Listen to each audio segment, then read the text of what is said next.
BTR सुक्तिया 5 बोसोर जालांदों BTC सुक्तिया 22 बोसोर जालांबाय नाथाय 5 बोसोराव बेयो मोनसे रेकर्ड जे बिटिआर सुक्तिनि जेफोर दं आजिखालि बोराय सेंग्राजों जेबो सोमोन्दो गैया फैसा गैयाबो जेबो मोना नोङो हाग्रामा महिलारि बिथाङा सुक्ति खालामनायखायनोथ' बिटिसि जादों बिटिसि जानायखायनोथ' जों दिनै जौगाखांनाय खामानि मोनदों गैयालै बे मोनसे एबारबो देरहाखाथारा नोंसोरनो सरकार दाखाथारगोन एबारबो आं बेखायनो नोंसोरजों थांनो होनना सानबायमोन बेथ' जोबोर मोजांनि बाथ्रा जोंना दंमोन माने केबिनेट मन्त्रि उरखावग्रा ब्रह्म ओमफ्राय जोंना मानगोनां स्पिकार बिशु दैमारिमोन दाना बिसोर मा साइलेन्ट मानो सिरि थाखो उरखावग्रा ब्रह्मआ 6 बोसोर राज्य सभानि एमपिमोन मोनसिगौना रायजोफोर बे 6 बोसोर राज्य सभा एमपिआव नोंथांमोना मालाबा लोगो मोनदोंमोन ना मोनदोंना मोनाखै माबाफोर खामानि मावफैदोंना आंहासो गेजेरनि जानानै ओरै जानो ना ओरै जानो जाबाय दंना बेखायनो नोंसोर मोनसे खामानि मावदो नोङो इउपिपिएलआव थांदो आरो नङाबा फैलाखौ बिपिएफआव लानानै फैदो जायालै मेन्देला खौसे जाब्लाथाय हिट जाया बेखायनो हदाय आलोक आलोक थांनोसै मोनाब्ला जों जिराया मोनाब्ला जों जिराया इबोथ' एबार पुदुम ফুলে এটো হবয়ে দাদা ইয়াৰ কাৰণে মই বেলেগ ভাবিছিলো ভাইটি কি ভাবছা মই পুদুম ফুলতে জয়েন হ'ম বুলি ভাবিছিলো মই থাকা দেনকুৱা হয় নাকি दे बयबो स्ल'गान होनोसै जों एसे नङा होमबा BPF long left BPF long left मेन्देला Brahma long left मेन्देला Brahma long left बे नटिफिकेसनखौ 7 थारिखआव जानाखि आसाम माने केबिनेट डिसिसन लाबाय बे डिसिसनखौ जोंना फंबाय बर'आ बुजिया सोमजिया दहायनो बारबाय चिफ मिनिस्टारखौ लासिं सिं बे सासे चिफनि माने माबा नामा बे आखु जानाय नामा बे आङो इनसाइड एनिया बर' सेक्सन गोदानै सुरु खालामनो नागिरनाय एबा जागायनो नागिरनायखौ मिथिनानै मोजां मोनदों बर' रावा ओइथ शिडिउलाव हाबनाय मोनसे राव आरो बे रावा सारा आसाम नाङैनो मिडियाम अफ इन्सट्राक्सन हिसाबैबो बाहायजायो अफिसियेल लेंगुवेज हिसाबैबो बाहायजायो दा बे रावनि जौगानायनि थाखाय गोबां समाव गोबां दाबि दावा दैखांदों आरो बे रावखौ फेहेरनो थाखाय गोबां हाबाफारि लानाय जादों दा बेबायदि समाव इनसाइड एनिया जोंनि रावनि बिमा रावनि एबा बर' रावनि जि मोनसे सेक्सन बिथांमोना खुलिनो नागिरदों बा सम होनो नागिरदों बेनि थाखाय इनसाइड एनिसिम आङो रोजा रोजा साबायखर बावो आरो बे बर' सेक्सना बर'फोरनि माखासे जेंनाफोरखौ सुस्रांनाय बर'फोरनो माखासे खौरां होनाय बर'फोरनो माखासे एन्टारटेनमेन्ट होनायाव माखासे बिहोमा होगोन होननानै आं मिजिंथियो हाग्रामा महिलारिया रायजो बिनो संगठननि आफादगिरि जायाखै हाग्रामा महिलारि बिथाङा राजनैतिक भाबै दायित्व लानानै रायजोजों सायख'जानानै बे बिटिसिनि लामा सामा स्कुल कलेज बेफोरखौ जौगाहोनो थाखायसो शिफ जादों गतिके शिफनि खामानिया रायजो बिनाय नङा शिफनि खामानिया डेभेलपमेन्टनि खामानि मावनाय आरो बेखौ मानगोनां हाग्रामा महिलारि बिथाङा मावफुंदों बे 15 बोसोराव हाग्रामा महिलारि बिथाङा सुक्ति खालामनायखायनोथ' बिटिसि जादों बिटिसि जानायखायनोथ' जों दिनै जौगाखांनाय खामानि मोनदों दिनै जुदि नों बुङो बर' रावा शिडिउलाव माला हाबखो 2003 मायथाइयाव 2003 सनाव हाग्रामा महिलारि बिथांजों सुक्ति जानायखायसो ना बर' रावा शिडिउलाव हाबदों क'क्राझारनि सिआइटिआ बोरै जाखो हाग्रामा महिलारि बिथाङा शिफ जानानै सुक्तियाव थानायखौ इमप्लिमेन्ट खालामनायखाय बे सिआइटिआ दिनै जाबाय आरो बे इउनिभार्सिटि बोरै जाखो हाग्रामा महिलारि बिथांनि नेतृत्वआव सेन्ट्रेल गभर्नमेन्टखौ जोङो नारसिनबाय थानानै दिनैहाय सिआइटिआ इउनिभार्सिटि जाबाय बड'लेण्ड इउनिभार्सिटिखौ सोर बानाया हाग्रामा महिलारि बानायदों इन्जिनियारिं कलेजखौ सोर बानाया बिनिसर ब्रह्म इन्जिनियारिं कलेज हाग्रामा महिलारि बिथांनि दैदेननायाव बे बिपिएफ सरकारानो खालामदों दिनै मेडिकेल कलेजखौ सोर गायसनखो हाग्रामा महिलारि बिथाङा गायसनदों अदालगुरिनि इन्जिनियारिं कलेजखौ सोर बानायखो हाग्रामा महिलारि बिथाङा बानायदों क'क्राझारनि कलेजआ बोरैहाय गभर्नमेन्ट कलेज जाखो हाग्रामा महिलारि बिथाङानो खालामदों आरो मा बुंबावनांगौ बे बिजनीनि रेल साइटिं साजों अभारब्रिजआ सोरनि समाव जाया कमल सिंह नार्जारिया सोर बिपिएफनि एमएलए माने मा हाग्रामा महिलारिनि पार्टि नंगौना नङा नंगौना रायजोफोर आरो माखौ देखायबावनांगौ बिसोरनो जेरैखि नाय जेरैखि माबाया मा सोर बानाया सोरनि समाव जाया हाग्रामा महिलारिनि समाव जादों बोरै थं थं एकदम बारे लाजिया फानजिया जेबो मावाखै होननांगौ जाखो दानिया उरखावग्रा ब्रह्मआ 6 बोसोर राज्य सभानि एमपिमोन मोनसिगौना रायजोफोर बे 6 बोसोर राज्य सभा एमपिआव नोंथांमोना मालाबा लोगो मोनदोंमोन ना मोनदोंना मोनाखै माबाफोर खामानि मावफैदोंना बिजनियाव माबाफोर होदोंना नागिरबानो जाबाय जेबो गैया 6 बोसोर जाय मानसिया जेबो खामाखै दा थांनानै लायनो थिगसे खालामनोसैनो दासो बोथोरानो थांबाय आसलथे बिसोरनि टेनसना मा हाग्रामा महिलारिनि दैदेननायाव बिपिएफआ जुदि गासिबखौ मावनानै फोजोबबा जों माखौ मावबावनोलै देनां माखौ मावनानै नाम मोनबावनो बुजिबायना माखौ मावनानै नाम मोनबावनो आलादा रायजो BPFआ बिया हाग्रामा महिलारि बिथाङा बियानो नाङानो बदनाम खालामगासिनो बिसिनि दा मेनिफेस्ट'आव आलादा रायजोनि डिमान्ड गैया रायजोफोर बुजिबायना BPFखौ आलादा रायजोनि खोथा बुङो बिसोर रायो आरो गावसोरनि मेनिफेस्ट'आव बियो गैया 6 जनगोष्ठीखौ ट्राइबेल जानायखौलाय बिसोर होबथागोन बिसिनि मेनिफेस्ट'आव बे गैया बिसिनि मेनिफेस्ट'आव मा दं बिसिनि जौगाखांनायनि थाखायनो खामानिसो मावगोन उल्थानो बुजिबाय ओमफ्राय बेखौनो जोंखौ बेसेबां गाज्रि नायखो मानगोनां हाग्रामा महिलारि जोंनि पार्टीनि MLA निफ्राय आरम्भ खालामनानै बे जायगायाव जेसेबां दैदेनगिरि दं কৰি পাব আপোনালোকে জানে আমাৰ অঞ্চলত কেইখন BEd কলেজ আছে বড় মিডিয়াম স্কুলত মাষ্টৰ নাই প্ৰভিন্সিয়েলাইজেশ্যন কৰি নিদিয়ে আমাৰ স্কুল ডাইৰেক্টৰেট এখন আজিলৈকে গঠন কৰি নিদিলে 50 বছৰ হৈ গ'ল বড় মিডিয়াম আজিলৈকে টেক্সট বুকৰ সমস্যা সমাধান নহল আমি কি বুজিলাম অসম চৰকাৰে কি টেক্সট বুক দিব নোৱাৰে নেকি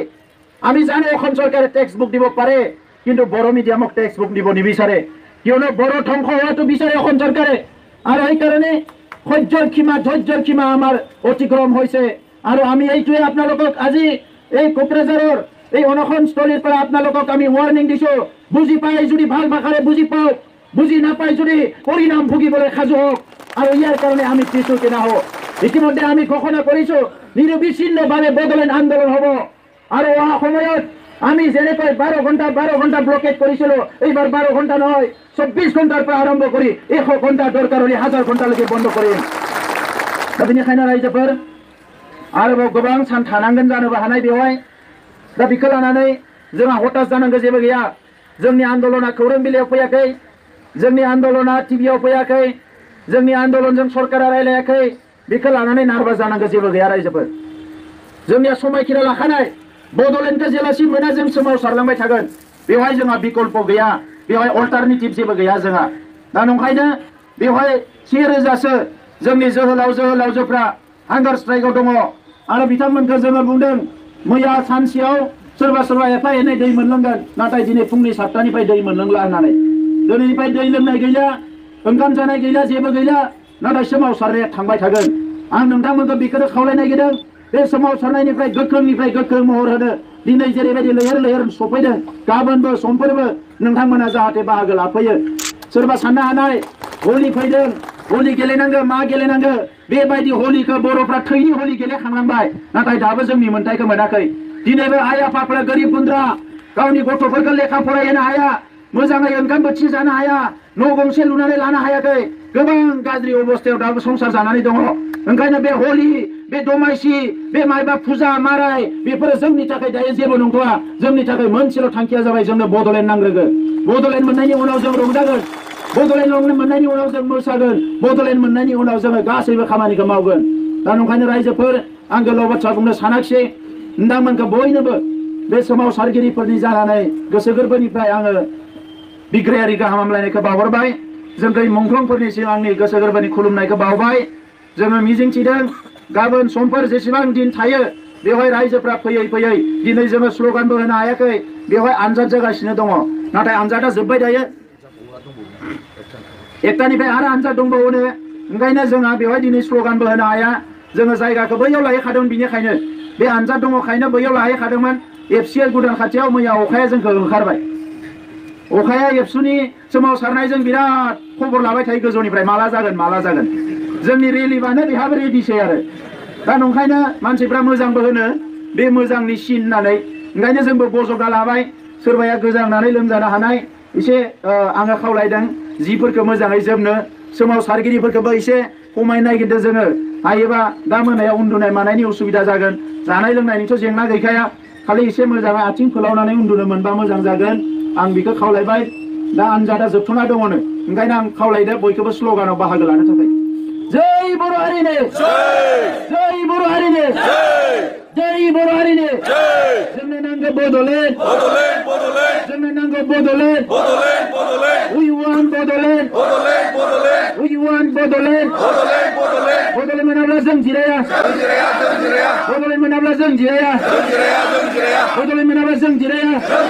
नागिरदों बावैसो भारत सरकारा जिफोरखौ फोसावबाय बेखौ सोरबा बुंना लानाय बायदि सोरबाया बुंनाय खोथा नङा बियो रेडिअ सेन्टार टिभि सेन्टारा बड'फा उपेन्द्र ब्रह्मनि बै समनि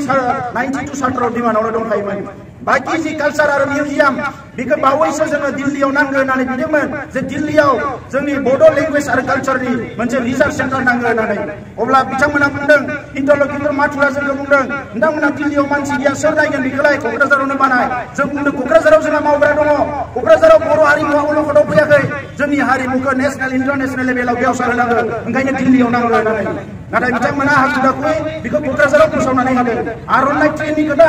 दिनै बर' हारिनि आइडेन्टिटिखौ लासै लासै गोजौआव लांनांगौबा हायुङारि थाखोआव लांनांगौबा मुलुगनाङारि थाखोआव लांनांगौबा मोनसे खामानिफोरखौ मावनांगोन ओंखायनो जोंनि गल्डेन जुबलियाव जों थांखि लादोंमोन जोंनि मुङावबो मोनसे ट्रेन खारनांगोन जोंनि लोगोफोरा मावथिग्रा बयबो बुंदोंमोन बे ट्रेननि मुङा बड'लेण्ड जानांगौ नाथाय बड'लेण्ड रायजोआनो जाथ'वाखै बिथांमोना अबजेक्सन खालामबाय ओंखायनो जोङो लोगो लोगो सोलायनानै आर'नाइ होदों आर'नाइ मुङावनो खारथों इन्डियानि बाखि मानसिफ्रा मिथिथों जों गोदनायाव लायो जोंनि मान सन्माननि जि मोनसे आर'नाइ बेखौ बयबो मिथिथों बेनिखायनो आर'नाइ मुङाव बेखौ बानायनाय जादों दा जियानो जा रायजोफोर बेखौ लानानै जों गोजोनाखै ओंखायनो जों स्पष्ट बुंदों बेफोर दाबिया जोंनि माने फिसा दाबिसो जोंनि गुबै दाबिया बड'लेण्ड ओंखायनो जों सरकारनो मेसेज हरदों खुनु कमप्रमाइज गैया बेवहाय जेब्लायसिम बड'लेण्ड जेंनाया सुस्रांजाया जोंनि सोमावसारनाया सोलिबाय थागोन दा बेजों लोगोसे गुबुन मोनसे लामाया जाहैबाय सावरायनायखौ लानानै गोनो गोथो जानो नाङा रायजोफोर आन्दलन खालामगोन राजखान्थि खालामगोन आरो थामथियाव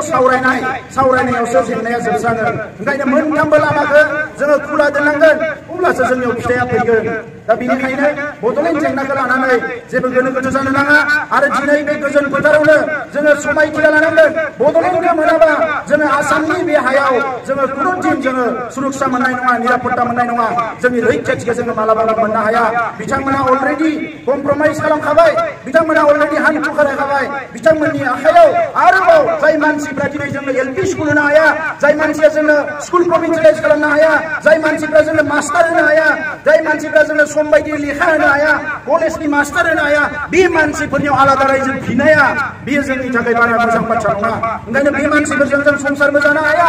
बे खोथाखौ जोङो रोखा खालामनांगोन ओंखायनो जोंनि टारगेटआ दिल्लीसो बिथांमोना जोंजों दङ हिसाबै बिथांमोनजों जों गाज्रि जानाङा ओंखायनो जों सम रायलायदों लिंहरबा थांदों नाथाय जोंनि टारगेटआ दिल्लीसो दिल्लीया जुदि दिनै तेलेंगाना होनो हायोबा दिनै दिल्लीया जुदि बायदिसिना गोदान रायजो सोरजिनो हानो हायोबा मानो बड'लेण्डखौ होनो हाया जोंनि सोंलुआ बावैसो जोंनि दैदेनगिरिया बुंदों जे जोंहा माने मा इन्डास्ट्रि गैयानो IAS IPS अफिसार गैयानो आलादा रायजो जानो थाखाय आं बेनिखायनो सोंदों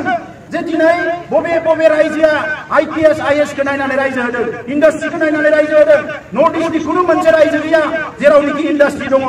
दिनै बिथांमोना रायजो मोननाया 30 बोसोर 40 बोसोर जाबाय इन्डास्ट्रि मोनसेबो गायसननो हायाखै नागालेण्डआ जेला रायजो जायो मोनसे नागा डिस्ट्रिक्टल'मोन बेखौ रायजो बानायना होबाय साबेसे IAS IPS दङमोन मिज'रामा जेला रायजो जायो लुसाइ डिस्ट्रिक्टमोन बियो जेला रायजो जायो साबेसे IAS IPS दङमोन बे मिज'रामावलाय दासिम मा इन्डास्ट्रि दङ मेघालयआव मा इन्डास्ट्रि दङ खैला जावनानै जागासिनो दङ बेनि बादै बे खैलाखौबो बिथांमोना इन्डास्ट्रियेलाइज खालामनो हायाखै अरुणाचलाव मा दङ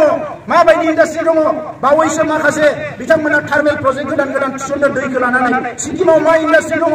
बैफोरबायदि खोथाफोरा जोंनि मानसिफोरखौ मिसलिड खालामदों नंखायनो रायजोफोर बिग्रायारि लोगोफोर दुलाराय बर' फरायसा आफादनि मावथिफोर बेखौ लानानै खुनु गोनो गोथो गैया वी आर डिटारमाइन्ड आरो जों we will continue until unless our goal is achieved जोंनि गोलखौ जेब्लासिम एचिभ खालामा जोङो थाबायलांबाय थानांगोन মই কেইটামান কথা অসমীয়াত ক'ব বিচাৰিছো নিখিল बर' ছাত্ৰ সন্থাৰ সংগ্ৰামক লৈ পেলাই ডিচিছন लाबाय बे डिसिसनखौ जोंना फंबाय बर'आ बुजिया सोमजिया दहायनो बारायबाय चिफ मिनिस्टारखौ लासिं सिं बे सासे चिफनि माने माबा नामा बे आखु जानाय नामा बे बर' रावा बिटिसि अफिसियेल लेंगुवेजमोन दा खिन्थु बेखौ बोखारनानै असमिया रावा कम्पालसारि जाबाय केबिनेट मन्त्रि इउजि ब्रह्मआ सिरि बे समाव जेबो बुङाब्ला रायजो राजाफ्रा बोरै बिसास खालामनांगौ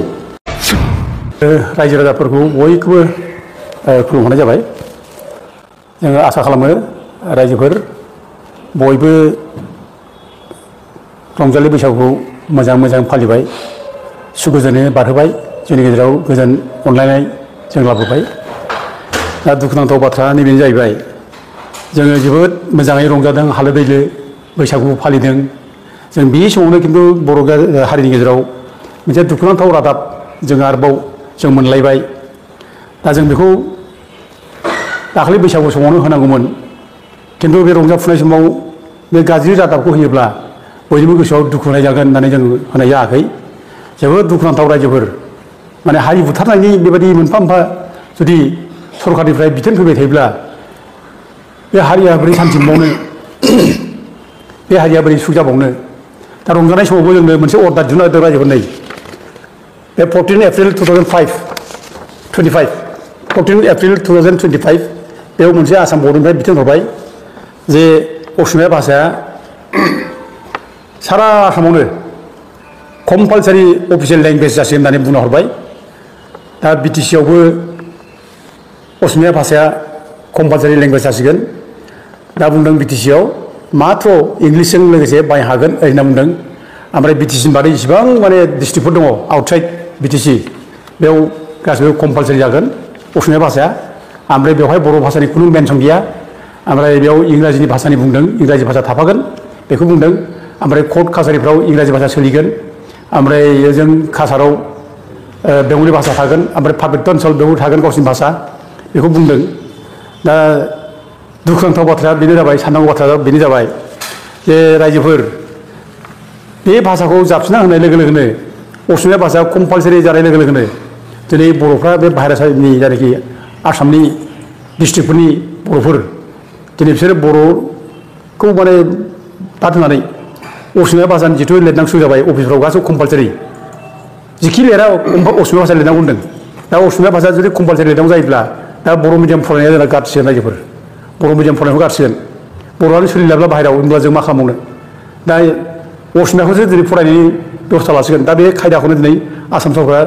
बेखौ माने कम्पालसारि खालामना हरदों बर' मिडियामा ओरैनो थैलांगासिनो दङ आरो बर' मिडियामखौ गुरुत्व होआखिसै दा बे हिसाबै दिनै बर' फरायनायखौ बर'फ्रा गारसिगोन बे जिनिसखौ जों दिनै नुबोगासिनो दङ दा नुनाय जाबाय दा रायजोफोर जोङो जोबोद खस्थ' खालामनानै जोङो 1985 आव जोङो 16 एप्रिल बेयाव मोनसे नटिफिकेसन मोनदों जों अर्डार मोनदों जराय बर' फरायसा आफाद बड'फा उपेन्द्र ब्रह्म दंमोन जों दंमोन बे समाव ज'नो बिराद जुजिदों जोङो आन्दलन खालामदों सानसुमा खुंगुर बसुमतारीमोन खरेन्द्र बसुमतारी बालिराम बर'मोन आरो बेजों नांलायनानै जों आसाम गभर्नमेन्टआ बाध्य खालामनानै बिसोरो 16 एप्रिल 1985 आव मोनसे गेजेट नटिफिकेसन दिहुननानै बर' रावखौ क'क्राझार आरो उदालगुरियाव मोनसे अफिसियेल लेंगुवेज खालामनानै होनाय जादों 1985 आव आरो बिनि उनाव जेब्ला 2003 आव BTC इलेक्सन जायो BTC एकर्ड जायो बे BTC एकर्ड जाब्ला बर' रावखौ 8 सिडुलाव सोनो हादों ओमफ्राय 8 सिडुलाव सोनाय लोगो लोगो बर' रावखौ BTC नि अफिसियेल लेंगुवेज खालामनाय जादों बर' रावा BTC अफिसियेल लेंगुवेजमोन दा खिन्थु बेखौ बोखारनानै असमिया रावा कम्पालसारि जाबाय ओमफ्राय बर' रावखौ जास्ट इंराजिजोंल' एसे मर्यादा गैथारै बाहायनो हागोन बेखौ बुंनाय जाबाय आरोखि दा बे जाबाय ओमफ्राय जेब्ला बर' रावा 8 सिडुलाव हाबो बिनि उनावनो जितु बर' रावा आसामनि असमिया रावजों समान समान मोनसे मर्यादा गोनां जाबाय आसामनि असमिया रावा एसेबां मर्यादा दं बर' रावाबो एखे मर्यादा दं बेसेबां सनमान दं बर'आवबो एखे सनमान दं बेसेबां स्टेटास दं जाबो दं दा गथिखे बर' रावखौ माने 8 सिडुलाव सोनाय लोगो लोगो बर' रावा आसामनि जेसेबां जिल्ला दं बेफ्रावबो आसाम असमियाजों लोगोसे अफिसियेल लेंगुवेज जाफानांगौसोमोन बेसो जानांगौमोन खिन्थु बेखौ खालामाखिसै होमब्लाबो आसाम सरकारा नैबे माने माबानि गेजेरजों अर्डारनि गेजेरजों 2016 आव 5 फेब्रुवारियाव आसामनि जेसेबां जिल्लाफोर दङ बे जिल्लाफ्राव बर' रावखौ एस'सियेट अफिसियेल लेंगुवेज खालामनाय जादों बे आरोखि अफिसियेल लेंगुवेज खालामनाय मा जादों 2016 15 फेब्रुवारियाव एस'सियेट अफिसियेल लेंगुवेज जादों दा बे आफ्टार माने साइनिं BTC एकर्ड बे जाफैबाय ओमफ्राय दाना जोङो लुबैदोंमोन जे बर' रावा माने एस'सियेट नङाजासेनो आसामजों असमिया भाषाजों समान समान बेबो अफिसियेल लेंगुवेज जानांगौ होननानै जों लुबैदोंमोन मानोना इन्डियायाव गोबां स्टेटफोर दं जे स्टेटआव 2, 3, 4, 5 गाहाम अफिसियेल लेंगुवेज दङ दा जेनेबा उदाहरन हिसाबै सिक्किमाव नायदो सिक्किमाव इंलिस नेपाली सिक्किमिस लेपचा बे भाषाया अफिसियेल लेंगुवेज बे जायगायाव ओमफ्राय बिदिनो हारियानाव दं हिन्दी पान्जाबी बे सेकेन्ड लेंगुवेज दा बे दङ ओमफ्राय जम्मु काश्मीरावथ' एखेबारे माबाथार काश्मीरी डगरी उर्दु हिन्दी इंलिस मोनबा बे मोनबा भाषा जम्मु काश्मीराव अफिसियेल लेंगुवेज ओमफ्राय पन्डिचेरियाव तामिल तेलुगु मालयालम इंलिस बे माने बे जायगानि अफिसियेल लेंगुवेज दा गुबुन जायगायाव जुदि 2, 4, 5 गाहाम जुदि माने रावा अफिसियेल लेंगुवेज जुदि जायोब्ला आसामाव जोंनिया मानो बर' रावा 8 सिडुलाव हाबनाय हिसाबै मानो माने अफिसियेल लेंगुवेज मानो जाया जोंनाबो जानांगौमोन जायाखिसै दा थेवबो नोङो 2016 जे एसोसियेट खालामना होबाय आरो बे जिनिसा माबा आरोबाव 2020 बे 2016 नि जानाखि अफिसियेल लेंगुवेज खालामनाय गभर्नर नटिफिकेसन बेखौ नैबे गेजेट नटिफिकेसन गेजेरजों 2020 फोसावनाय जाबाय गेजेट नटिफिकेसनजों जे सारा आसामनि जेसेबां जिल्ला दं बे बर' रावा एसोसियेट अफिसियेल लेंगुवेज जासिगोन होननानै बेखौ फोसावनाय जाबाय आरोखि 2020 नि 15 डिसेम्बरनिफ्राय जागोन आरोखि बे दा बेमोन आरोखि दुर्भाग्यआ मा जादों जोंनिया बर'फोरनिया एफा गिदिर संग्राम खालामबाय नोङो प्रमद बर'मोनहा एनडिपि अस्त्र लानानै माने आन्दलन खालामबाय एकर्ड खालामबाय 2020 जानाखि माने जानुवारिनि एकर्ड बिटिआर एकर्ड नामदों बे बिटिआर एकर्डआव 6.2 लिरनानै लाबोबाय जाबाय बर' रावखौ एसोसियेट अफिसियेल लेंगुवेज खालामनाय जासिगोन होननानै दा जोंनि बर' नेताफ्रा बिराद बमा गावबाय फुरथि खालामबाय बिराद मोनबाय सानना लाबाय अथ'सो जोंहा बर' रावा एसोसियेट अफिसियेल लेंगुवेज जाखानाय मोनखानाय आं दहाय बुंखादों फारि फारि बुंखादों गासिबो एसोसियेट अफिसियेल जाखानाय दा गरसे नों बोरैहाय बे एसोसियेट अफिसियेल लेंगुवेज सुक्तिखौ मारै खालामफिनगोन नोङो खालामबा नोङो बर' रावा अफिसियेल लेंगुवेज जानांगौ होननानै सुक्ति खालामब्ला बे मोजां जायोमोन खिन्थु बेखौ खालामनानै एसोसियेट खालामबाय बिराद फुरथि खालामबाय बमा गावबाय रंजाबाय नों दिनै बेनि फरायनायाव मा मोनखो बे नोंसिनि बे बिटिआर सुक्तियाव जानाखि एसोसियेट अफिसियेल लेंगुवेजनि एकर्ड खालामना लाबोबाय बिनि परिनाम हिसाबै मा जाखो दिनै एसोसियेट जोंखौ माने बिटिसिआवबो हरनाय जाबाय दानिया असमिया भाषासो माने कम्पालसारि माने अफिसियेल लेंगुवेज जाबाय बर' रावा जास्ट ओरैनो एसोसियेट ओमफ्राय आसामाव खुनु जायगायाव मख'जायाखिसै एथ' लासिं सिं एथ' दुर्भाग्य दिनै जोंनि नेताफ्रा बिनि सायाव मा बुङो जोंनि दैदेनगिरिफ्रा मा बुङो दिनै मानो सिरि आरो दिनै नैबे जानाखि डिसिसन लादोंमोन थांनाय जानाखि माबा दा मा होनो 14 एप्रिल 2025 आव जानाखि केबिनेट डिसिसन लानानै हरबाय बेखौ केबिनेट डिसिसन लानानै होबाय जे कम्पालसारि अफिसियेल लेंगुवेज जासिगोन असमिया भाषा थ्रुआउट आसाम